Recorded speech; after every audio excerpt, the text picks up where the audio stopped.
Welcome to Thank You for Your Service on Wisconsin Rapids Community Media. My name is Tom Heiser and I will be your host. Today we'll be talking with U.S. Marine Corps helicopter pilot veteran and current Grand Rapids Police Chief, Melvin Pederson. Melvin, thank you for your service. Thank you, Tom. Appreciate it. Okay, give us a little background on your life. Where were you born? Where did you grow up? And where did you go to school? Well, I was born and raised right here in Wisconsin Rapids, a little bit west of Wisconsin Rapids, out by Vesper. So, went to Lincoln High School here, graduated, and basically, lived here my whole formative years, I guess. Okay, so you graduated from Lincoln High School. Did you go to college right after Lincoln? I went to a 2-year school. It used to be called District 1 Technical Institute up in Eau Claire. It's since changed its name. I think it's Chippewa Valley Technical College now, but got my 2-year degree up there in police science after getting out of high school. I didn't go back right away. I took one semester off because I had some knee surgery done right out of high school, so I didn't go back there right away, but started, I think, in January after I graduated. So. Okay, so now you've completed college. 2-year. Your 2-year degree, your associate degree. Yep. Then what did you do? Well, then I came back here and started working on the Wisconsin Rapids Police Department. I got hired as a police officer here in Wisconsin Rapids and started doing my law enforcement career. Okay, you and I were in law enforcement at the same time. That's early correct. in our careers. Yes. Then you left law enforcement. Yep. For a short period of time. What did you do? Well, about 3, maybe 4 years into my career in Wisconsin Rapids, I always had, even growing up as a kid, I wanted to be a pilot, wanted to learn how to fly. And at that time, we weren't making a whole lot of money in law enforcement, so I guess taking private lessons really wasn't in the cards for me. So I again began looking at the military to see what they had to offer as far as being a pilot. So I reached out to the Marine Corps and told them who I was and what I wanted to do, and they said, absolutely, we can guarantee you an aviation contract as long as you do this, this, and this. And part of it was going back and getting my 4-year degree. In the Marine Corps, you're a commissioned officer. They don't have warrant officers like they do in the Army. Pilots are commissioned officers, and in order to get your commission, you have to have your 4-year degree. So if I was going to do that, that required I had to go back to school and finish up my 4-year degree before I could get my commission. So. Okay, so you said the Marine Corps would offer you the training to be a pilot. Sure. The Army also had pilots. Why the Marine Corps? The Marine Corps, I always thought the Marine Corps was the best. But I did look into enlisting in the Marine Corps right out of high school. I had some friends that went in, and I had considered going in.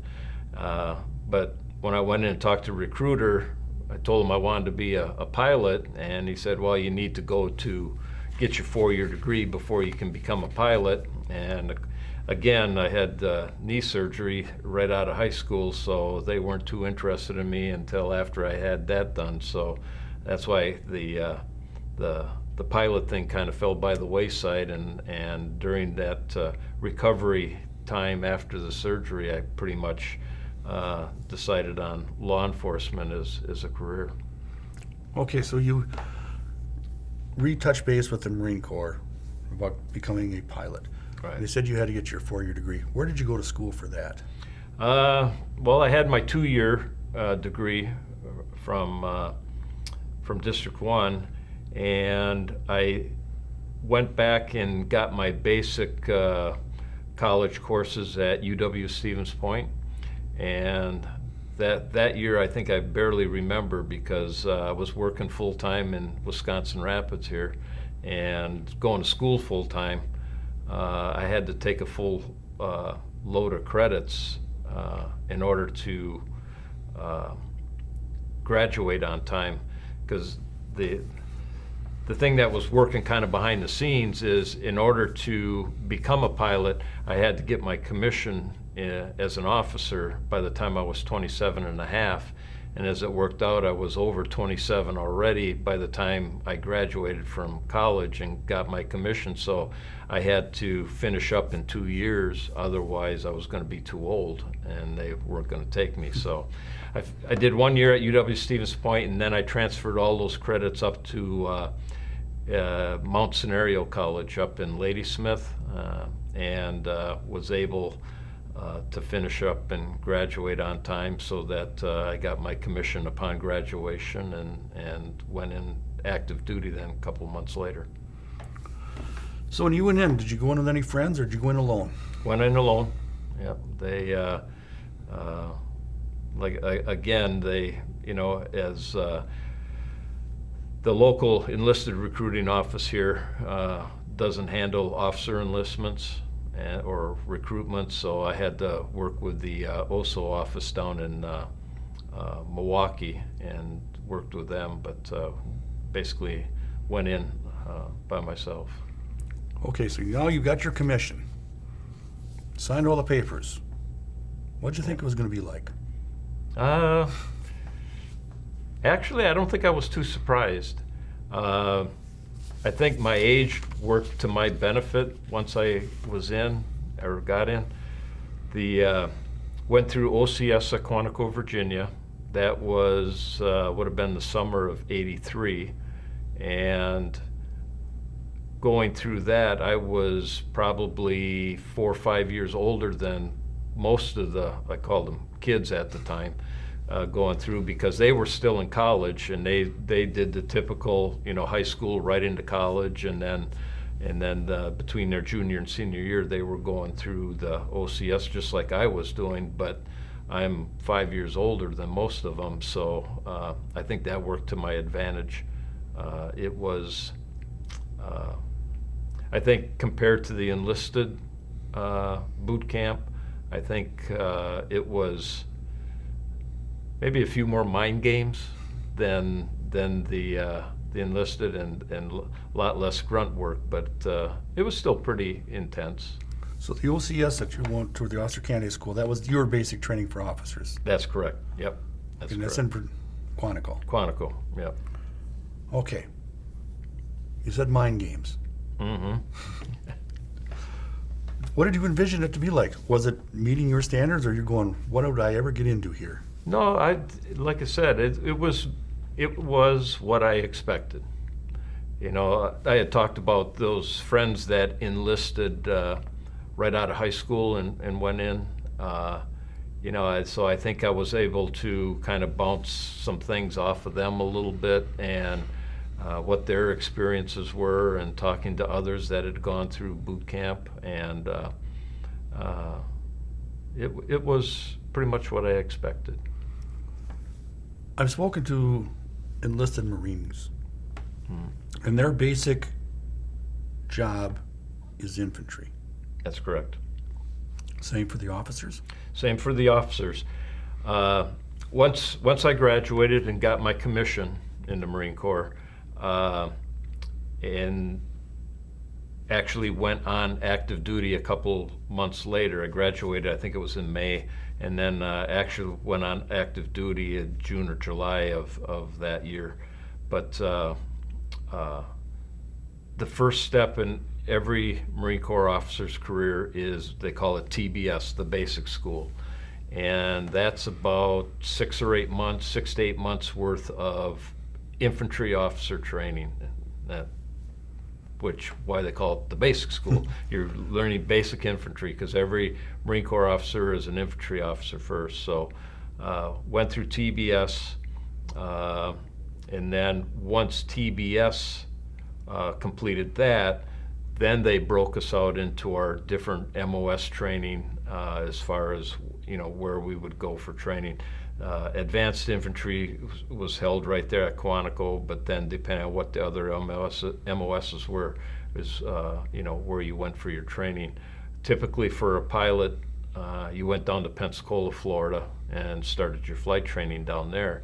What was interesting though is that, starting with our company at TBS, and then 4 companies after us, they had such a backlog of pilots waiting to go through the flight training program that what they decided to do was put us out into the fleet for a year and with another MOS doing another job, and then eventually we would get our orders to flight school once they had cleared up that backlog. Prior to our class, TBS class, they were sending lieutenants down there to Pensacola, and they were sitting on their thumbs for a year or better, just waiting for a class to start. And so they said, rather than, send you down there and do nothing, we're going to put you out in the fleet. So I ended up going. I was the personnel officer for a maintenance battalion out at Camp Pendleton for a year before I got my orders for flight school. Okay. Going back to officer school, were there females in your unit as well going through that at that time? They had, there were companies of females, I want to say maybe 1 or 2 a year at that time. I don't know what their rotation is now, but yeah, they did have female Marine officer training at TBS, and also obviously through OCS. So. And they did the same training that you guys did? Yes, absolutely. Nothing real majorly different, just different barracks? That's correct. Okay. So your boot camp, remember any of the instructors? I don't know if I remember any specific instructors. There was a few incidents, I guess, that I remember that stand out. There's always a few of those, right? Extra push-ups and extra running? Yep, extra push-ups, extra running. Just, again, to see how some of these kids really cracked under the pressure or under the stress that, what they try to put you through, what they try to simulate, and some didn't deal with it as well as others. Let's just put it that way. So the basic training for the enlisted, we all have our minds what the Marines' basic training Right. for enlisted is, where it's very, very, very tough and strict. Sure. Similar for the officers? It's very similar, yep. Like I said, just maybe a few more mind games and less physical, but physical nonetheless. So you were met on a bus when you arrived, just like? Oh, yes, yep, standing on the footprints, oh, you bet, all that same stuff. Okay, so you're now completed your basic officer school, and you've gone to another base because your flight school was ready. Right. What was it like at that base, your first base? I loved it there. We were out in California, and big, beautiful, Camp Pendleton. Others probably wouldn't call it that, but and it just so happened our maintenance battalion wasn't far from the airfield there, so I still kept the juices flowing for when I was going to get my orders to flight school. And about the last maybe 3 months that I was there, I was also on our battalion rifle and pistol team, which was a great experience. So I would literally spend every day out at the range shooting rifles, and then of course the 45s, handguns. So really enjoyed that. Being previous law enforcement, anytime you got time at the range was always fun. So your initial enlistment, you were not drafted, you enlisted. that's correct. For how many years was that initial enlistment? Well, that's interesting you ask that, because with an aviation contract like I signed, the clock never started ticking until you got your wings. So basically, the contract you signed, you owed them 4.5 years from the day you got your wings, when you were designated as a naval aviator. So I had over 2 years in before my clock even started ticking. Now, they did modify the contract a little bit because due to the fact that they had such a backlog of pilots and they put us out into the fleet for a year prior to getting our orders to flight school, they said, we're going to knock a year off, so you're only going to owe us 3.5 years after you get your wings. That was kind of that to fill in for that year that you were going to spend out in the fleet.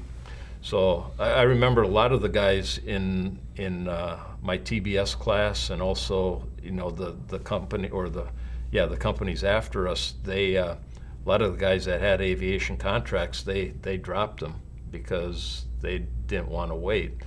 But I says, well, that's why I'm here. So I says, whatever you got to do. And I think that turned out to our benefit also.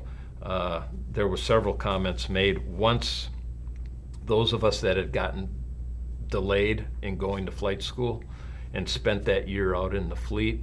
By the time we did go down to flight school, got our orders to flight school, the instructors, there were several comments made by the instructors down there that us as a group did a lot better in flight school than those that came down right out of TBS because we had that experience out in the fleet first and then went down to flight school later. So, Okay, when you're talking flight school, did you know you were going into helicopters, or did possibility of fixed wing, or was it possibility of jet? For the Marine Corps, you have 3 options: helicopter, jets, or fixed wing. And fixed wing for them was the C-130 transports. So you go through, in the Navy, you go through primary flight training first, okay? And once you graduate from primary flight training, then they pull all the Marines aside and you get to fill out a wish list. Okay, what's your first, second, third choice as far as what aircraft you want to fly? And my class, when we graduated from primary, my class was the last class for the fiscal year. It was like would have been the end of September. And come 1 October, new fiscal year, new numbers, new quotas, whatever. So I remember going into that meeting to do our selection, and the captain that was running it, he goes, well, he says, here's the paperwork, fill out your wish list, what you want to fly, but just so you know, we have our quota of fixed wing for the year, we have our quota of jet jocks for the year. He says, you're all going to be helicopter pilots, but here, fill out your wish list anyway. So we all did, and I think the only one that got jets was, they always gave the number one student, for the primary, as far as a grade, they always gave him his choice. So we had one guy that got jets, and the rest of us were helicopters, which for me was probably the best thing that had ever happened. What would have been your top priority choice? I went in wanting to fly the Harrier, the jump jets, the ones that could take off vertically like a helicopter, but then flew like a jet. So I went in wanting to fly those. So with the helicopters, I got the vertical lift and maybe not as much speed, but it was still, I like that idea of being able to hover. So you're out in California. Yep. And they call you up and say, or they get a hold of you and say, flight school's now open. Mm-hmm. Where'd you go? Went to Pensacola, Florida. The actual primary flight training is actually done at Milton Field out there, which is, would it be northeast of like downtown Pensacola, in the naval base there at Pensacola. They have a north end and a south end, and primary flight training's at one end, and then if you transition then to helicopters, then you actually stay at Milton Field and do your primary helicopter training at the other end of the field. And I don't remember which one was which now, but anyway, I think the fixed wing primary flight training was on the north end and the helicopters were on the south, but I don't recall that now. But anyway, so I stayed right there for helicopter training. So did you go for this training with people that you had already served with, that Yes. had gone out into the fleet? Now you're all coming back together to go to flight school? Right. All of us that from my TBS company that got delayed, we were all starting to get orders at the same time. So a lot of the individuals that I had been in TBS with are now down at flight school with us, and some of them followed me out. A few of us went out to California together and were at Camp Pendleton, so I knew those and stayed in touch with them. And then when we all started getting orders to flight school, we all kind of ended up down to Pensacola together then too. So. Okay, so you get back to Pensacola. How long is flight school? And what all does it entail? It's not just sitting in there and... Right. Well, it varies. Somebody can come in with a lot of flight experience and they can probably finish up flight school in like a year and a half. Some that maybe were, they had a phrase for it, aeronautically challenged, could take a little longer. Some could take over 2 years. I was there about a year and 8 months and was able to finish up and get my wings down there. And it starts out with ground school. You learn about the principles of engines, hydraulics, you name it, avionics, airframes, dynamics, aeronautica, dynamics, you name it, weather, just a whole complete ground school, which is probably a couple of months, if I remember correctly, 2-3 months. And then from there you go to a squadron at Milton Field, at that time I think they had 3 training squadrons out there, and you just start flying. You got, we were flying the T-34 Charlies at the time, turboprop 2-seater, and a lot of fun. It didn't seem fun at the time because there's a high degree of pucker factor going through flight training. So looking back on it now, it'd be fun to fly one of those things again, just because it'd be like driving a Corvette. Lots of power in a small aircraft. So part of this ground school training is also survival.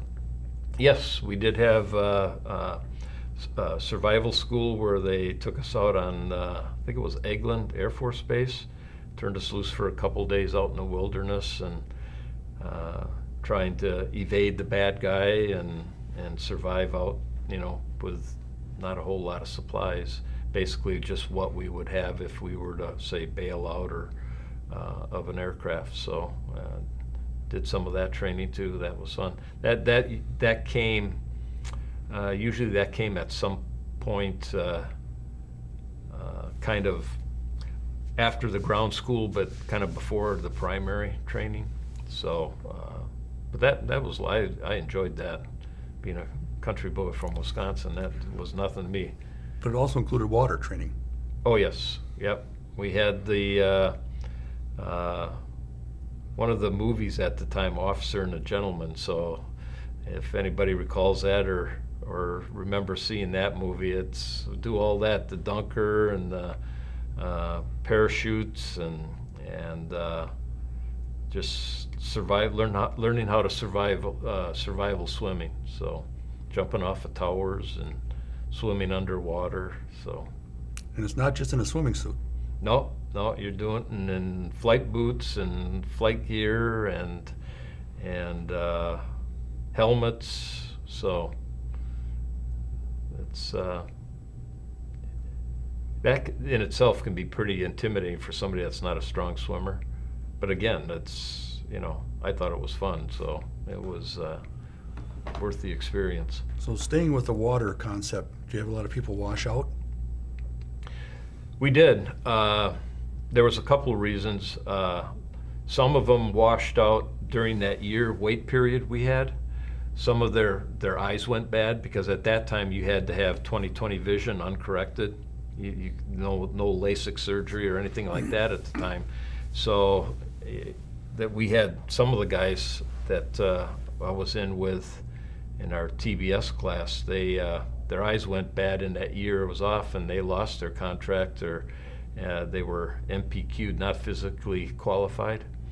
And there was a couple of guys that got hurt during that year that we were out in the fleet, depending on what their MOS was. Like the one I can recall was he was an infantry officer and ended up busting up his leg pretty bad, and so he lost his aviation contract. But the eyes was a big thing.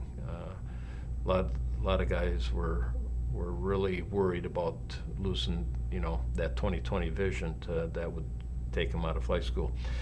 Once you got into the pipeline ways and you reached a certain point, then they'd give you glasses to wear. But up until that point, if your eyes went bad, you were gone. So the gentleman that you mentioned got hurt his leg or got busted up a little bit. He still has a commitment with Uncle Sam. Oh yes, yep, yeah. He still had to serve out again. It wasn't necessarily.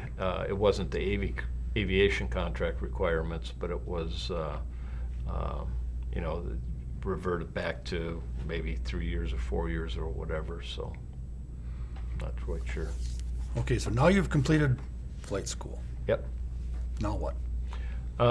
I got orders to go back out to California, and I was stationed at Marine Corps Air Station Tustin. It was out by the other one out there. The jet base was El Toro. That was probably more familiar to people, Marine Corps Air Station El Toro. But went out there and started our transition, went through a transition squadron to fly the CH-53s that I eventually would end up flying out in the fleet. But went through that squadron and to get qualified in CH-53, which is the heavy lift troop transport helicopters. Marine Corps Air Station Tustin, like I said, and El Toro, neither one of them exist anymore. Those bases have since been closed down. But what was unique about Tustin was that they had 2 wooden blimp hangars.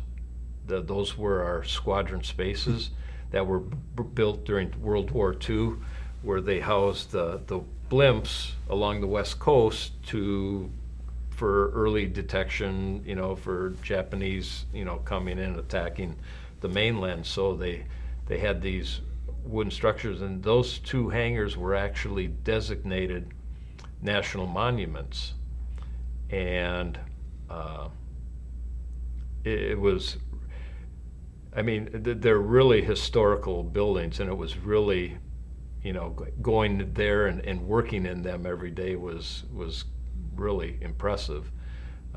There were several stories out there during like World War II. The Barnstormers, fighter pilots when they had both ends of the hangar doors open, they'd fly through the hangar and things like that. So a lot of stories there. But the only blimps they were doing there, then they would bring in the Goodyear blimp a couple times a year that was stationed out on the West Coast for maintenance. That one wasn't in our hangar, it was in the other hangar. But and then they also had we had the Fuji blimp out there one time. We were living on base, and they literally had the Fuji blimp tied up right behind in our backyard, and actually got to take a ride on it when they got done doing whatever maintenance they did on it. So, but pretty historical. And it's funny now because there's only one hangar left, and that was the hangar we were in. The other one they must have torn down, but Hollywood uses it as a sound stage now. And all these car commercials you see, it's Honda, Ford, Chevy. I think the most recent one is Lexus. They film inside our hangar, and as soon as it comes on, I can tell it's our hangar because I can see our old office spaces and that they do all their lot of automobile commercials there. So it's pretty neat. Okay, so now you're out there. You are not in command of a ship yet, or a bird. Nope. You're a co-pilot, or Exactly. So you're on the job training, for lack of a better term. Mm-hmm. Now starts. Yep. So what does that all consist of? They have a whole syllabus. You get out there as a brand new co-pilot. Now, this is after you complete your transition training to fly that particular type of aircraft. Okay, you get assigned to a tactical squadron, and you go in as a co-pilot, and then they have a whole syllabus then that at the squadron level that you have to, check off all the requirements in that particular syllabus in order to someday become an aircraft commander. And it takes some time. You're usually you go through one deployment, and generally that time after the first deployment, but before the start of your second deployment, is typically when you see those co-pilots now doing check rides and becoming helicopter aircraft commanders. The hack, we called it. So become a hack then. Okay, so on the helicopter that you're on, Mm-hmm.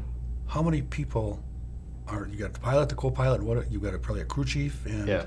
Minimum crew, it was a pilot, co-pilot, and a crew chief.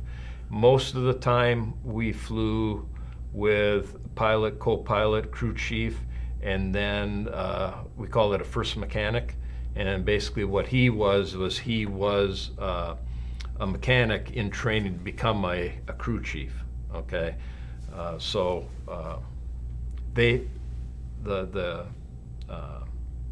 in order to become a crew chief, they had a syllabus just like co-pilot would have, in order that they had to do certain things and complete certain tasks before they could become a crew chief. So that first mechanic had a syllabus similar to a co-pilot did in order to become a crew chief. So the mechanic, he was on the job training also. yes, exactly. Yep. Okay, so and this crew chief, is he an older gentleman, higher ranking, or? Most of the crew chiefs were senior corporals, sergeants. We had some staff sergeants. We had some gunnery sergeants that would crew chief from time to time. But by the time they got to be staff sergeant and gunnery sergeant, they were more, for lack of a better word, supervising the maintenance department. And they may not be actual hands-on anymore, but they were making sure the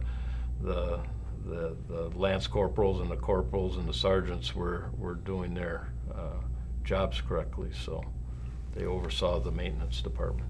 So as you're going through this, you're a lieutenant, correct? Yes, I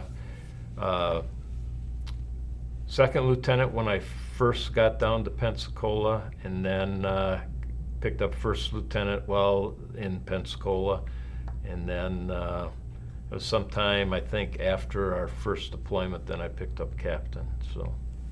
Okay, so to be a pilot, Mm-hmm. you would probably have to be at least captain rank. Well, by the time you got done with, I would have gotten my wings when I was a first lieutenant. So most of the time, by the time you became a pilot, got your wings or whatever, most of them were first lieutenants. So you started flying as a first lieutenant. You may have actually started flying, down at in your primary down at Pensacola. You were probably a second lieutenant yet. So, during the normal course, like I said, us being delayed a year, most of us went down there as first lieutenants. So. Okay, so now you're in training.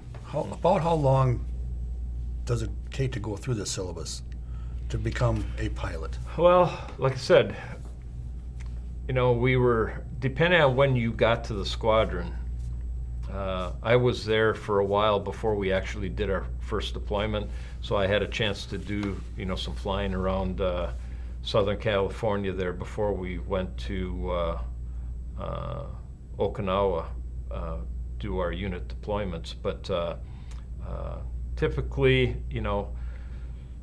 within a year and a half, usually, you were designated aircraft commander, helicopter aircraft commander. So. Okay. So, had you left the States at all before becoming a helicopter commander, or did that all take place in the States before your first deployment? Well, my first deployment I would have done as a co-pilot. Okay. Our second deployment is when I did when I was had the helicopter aircraft commander designation. So, it's not, our typical deployments were we had our squadron and 2 sister squadrons. So we did 6-month deployments to Okinawa. We didn't go on board ship for our deployments. We were based out of Okinawa, Marine Corps Air Station Fatima. And during those deployments or whatever, they were unaccompanied, and you do 6 months, and a lot of it, how quickly you became a helicopter aircraft commander was how much flying you wanted to do. And I flew every opportunity I could get because, there was, even if you weren't on the schedule to fly, there was always the opportunity to pick up flights during the day for maintenance flights or taskings that came out at the last minute. So anytime there was a opportunity to fly, I always, volunteered for it. So, for me, from being designated as the co-pilot and then becoming aircraft commander was, like I said, I wouldn't say relatively short, but it was at the shorter end of the spectrum than what it normally would take. So your first deployment is Okinawa. Yep. How'd you like Okinawa? They call it a rock for a reason. So, it was interesting to see it, the culture, experience that. From Okinawa, we covered the whole Westpac area. I spent a lot of time in the Philippines, mainland Japan, and also South Korea for the Team Spirit exercises, allied exercise that they had there, and that was interesting to experience all that. So it was enjoyable, but after 6 months you're ready to come home too. So you're in this operation, working with many different units. Mm-hmm. Strictly all Marines, or were there some Navy, some Army? Are these all? All of them. On Okinawa, there was a Army detachment there. I don't recall what it was, but actually we did a lot of training with them for, I don't know why anybody would jump out of a perfectly good aircraft, but they did that, and we would take them up and they would jump out. We did some Navy SEAL training with them on Okinawa, which was a lot of fun. With the foreign forces on Okinawa, not so much. They also have a infantry unit on Okinawa. Most of our training was done with them. The U.S. Marines there stationed on Okinawa. We did do some training with the ROK Marines in Korea, which was very interesting, a lot of fun. And other than that, it was mostly U.S. Marines and from time to time ROK Marines. we did. Now I think we did some training also with the Filipino Army down in the Philippines also. So. I know the big base there was Clark Air Force Base in the Philippines. Is that where you guys were? No, we were out actually at Subic Bay, the naval base there. So we from time to time we'd refuel at Clark, but most of the time our operations out of the Philippines was always out of Subic. So. Okay, so your first deployment is over. Yep. Then where'd you go? Back home, back to Marine Corps Station Tustin.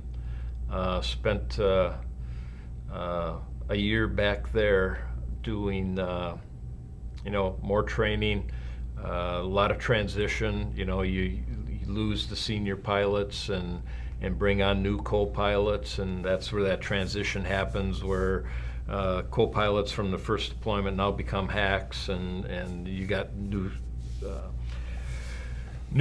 maintenance enlisted personnel, and you go through your change, but the training continues. And out of Marine Corps Station Tustin, we supported all the ground troops, ground units at Camp Pendleton. So that's where we supported all their training down there, helicopter assets. At that time, they only had Hueys and Cobras at Camp Pendleton. And then all the heavy lift and troop transport, our aircraft and the CH-46s all came out of Tustin. So we supported that training. And then, like I said, we were home for a year, but during that year time, we were constantly gone too. We go training the detachments to 29 Palms, or training detachments to El Centro, Yuma. It seems like we were always gone. We go for a week, 2 weeks, or whatever. So even during that year time frame, that when we were technically back stateside, we were probably only at Tustin maybe 8 months out of that year. The rest of the time we were gone training someplace. So it was good to be back stateside, but like I said, a lot of times we didn't spend a lot of time at Tustin. So you're in service. It sounds like you're doing a lot of training in the desert areas. Yes, very much so. A lot of desert training. And at that time, it wasn't till the beginning of our second deployment when things really started going sideways in the Middle East. But after, now looking back and, everything that's been going on there, I guess, that training is, probably some of the best training that we could have had at that time. And whether it be 29 Palms or Yuma or El Centro, it was training that, was definitely worthwhile. I know there's a Marine base out by Barstow. Did you make it out to there also? Not too much out there. Like I said, ours was primarily, we would, Barstow wasn't far from, I'm trying to remember now, but I think it was kind of on the way out to 29 Palms, but most of our stuff, 29 Palms has changed dramatically since we were out there, but it wasn't a garden spot that we wanted to spend too much time in. So you're back in the States for a while. Then where'd you go? Now we did our second deployment, and that's when everything started going, like I said, sideways in the Middle East. And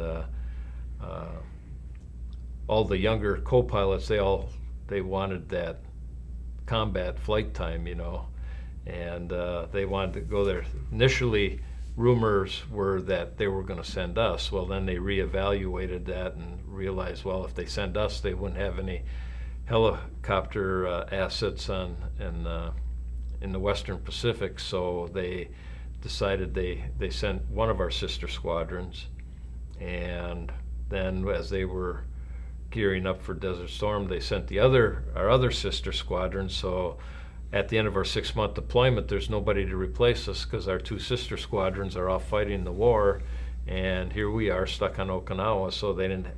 So they basically kept us there. So what was supposed to be a 6-month deployment ended up like 8 or 9 months, close to a year, I think it was. And it was kind of funny because our 2 sister squadrons left, fought a war, came back home, and we're still gone yet. And I still think I have the Orange County Register, the headline, "Lost Squadron Returns," because we were the first to leave and the last to come back. So. Okay, so while you're in Okinawa, you're again traveling Philippines, Korea, or are you just pretty much staying around? No, we hit them all again. Philippines, mainland Japan, Korea. They had supported a lot of training. We had a Marine Corps winter training camp at the base of Mount Fuji, and we flew some resupply up to them, and shuttling aircraft in and out of Korea. They had a rework facility up there that we used to have our major maintenance done on their aircraft, and so it spent a little bit of time all over the place. Kind of broke up the monotony of being on Okinawa all the time, because once you've seen the island, it's not very big, so you don't not a lot to see there. So you got to go to the mainland of Japan. Yep. Pretty country? Oh yes, very pretty. We had an opportunity to do some, I don't know if you want to call it sightseeing, but actually went over to Hiroshima and visited that site and the museum and the memorials there, where the atomic bomb, where we dropped the atomic bomb. So a lot of history there. So it was interesting to see that. It is a pretty country, yes. Close friends from your time in service? There was a few that I kept in touch with. Some of the other pilots that I flew with in the Marine Corps got out after I did. After I got out, I ended up eventually getting hired with Legacy Immigration and Naturalization Service, federal law enforcement down in Chicago. But a couple of my friends that I flew with actually got hired on as pilots with the Border Patrol. So I had an opportunity. Those are the couple that I probably stayed in touch with the most, because they were, after getting out of the service, they were in the same line of business that I was in. So your 2 sister units go to the Middle East. Mm-hmm. Sustain any casualties, or everybody come back? Everybody came back. I'm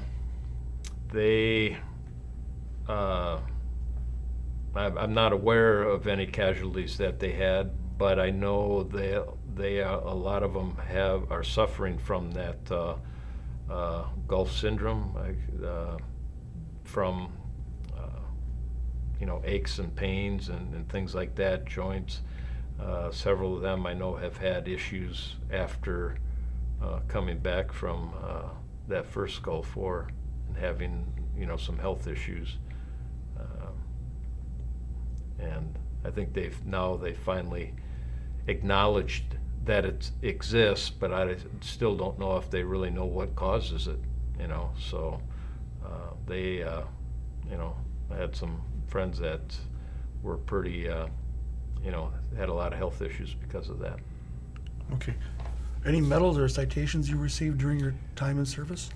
We had a couple Sea Service Deployment ribbons, a couple Meritorious Unit citations. I received the National Defense Service Medal, and just like I said, our squadron didn't actually go into the theater, so those are pretty much.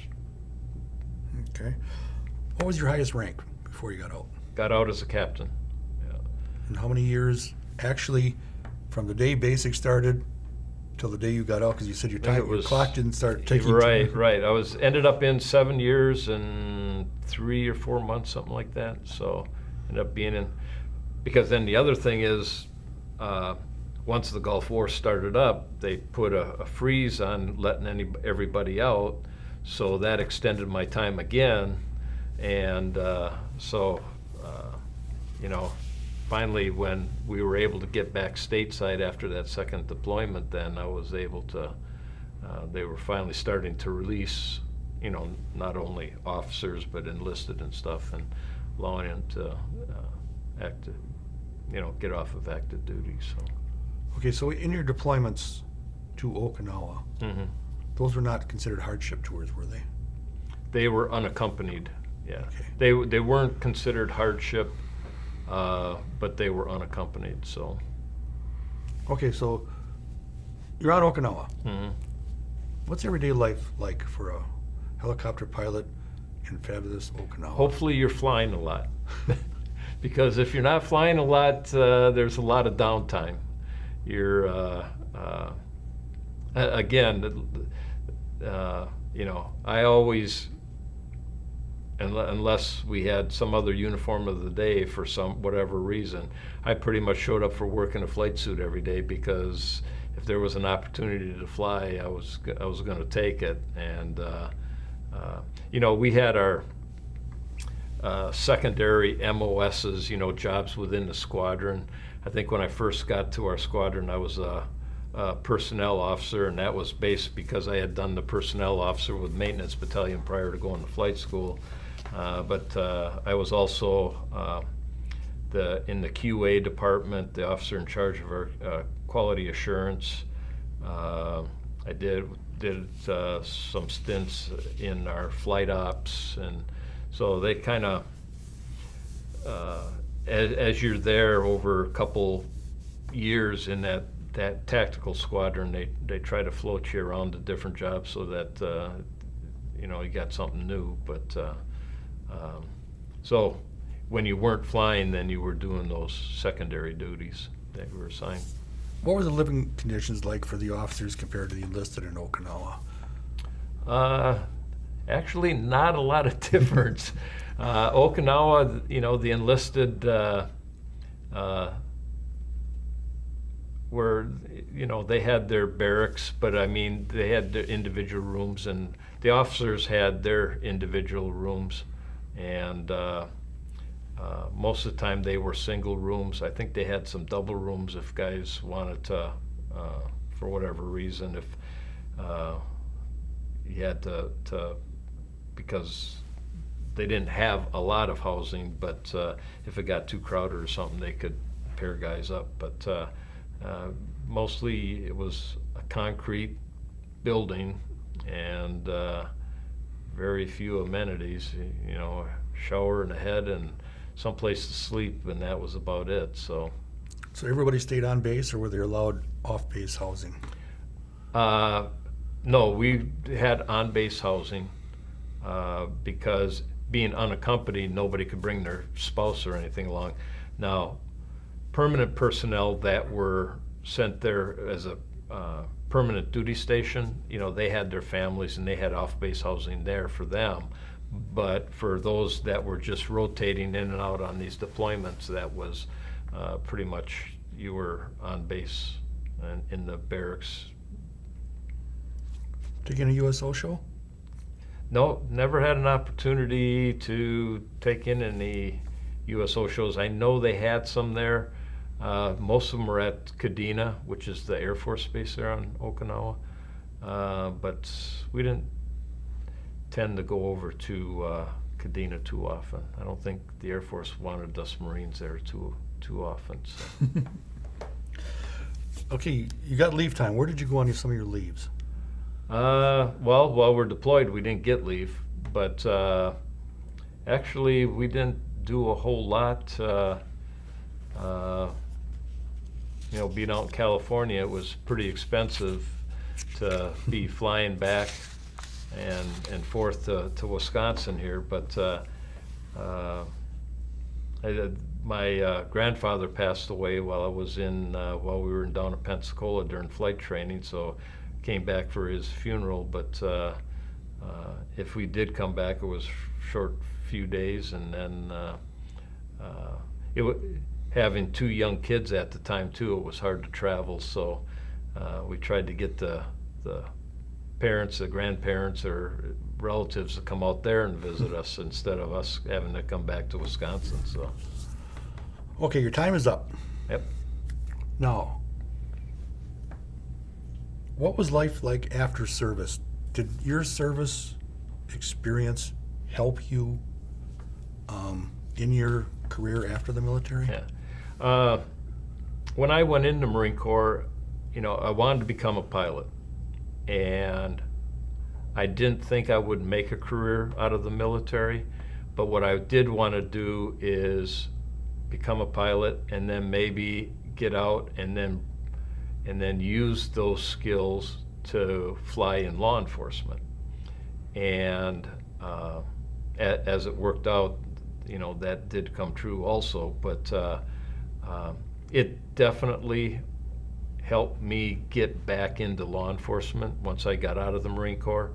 It did a short transition period, and eventually got hired in Oshkosh, Wisconsin, and spent about 5 months there before I eventually got hired by the federal law enforcement, INS, down in Chicago. But there's no doubt that the military experience, helped me get back into law enforcement once I got out. So, and of course, the experience I gained right here in Wisconsin Rapids, the 5 years I worked here before I went into the military, that was a big asset too, big help. So it definitely helped me get back into the civilian world. So your military training, do you think it helped you in your leadership roles and capabilities? Oh, absolutely. In the Marine Corps, being an officer, that's whether it was the end goal for OCS and even TBS is to be a leader and being able to for the Marine Corps, being an officer, and like I said, you're an infantry officer first, and being able to motivate somebody and lead them, and when they know that their life is on the line as they're charging a hill or something like that, it's I think they got it down. They know how to do that. So it's something. It's really hard to explain to somebody, but like I said, it works. So. Anything else you want to talk about? No, I appreciate the opportunity to come in and talk about it, and like I said, I appreciate what you're doing, is getting veteran stories out there and things like that. It's definitely lets the rest of the world know, because it wasn't always like that, as I'm sure you are aware. Back in the Vietnam days, which I'm old enough to remember, and seeing what was going on then, and the support that we're getting now is just overwhelming, and it's things like this that help that. So appreciate it. Thank you for your service. Appreciate it. All right, thank you, Tom. No problem. You Thank bet. you very much for watching.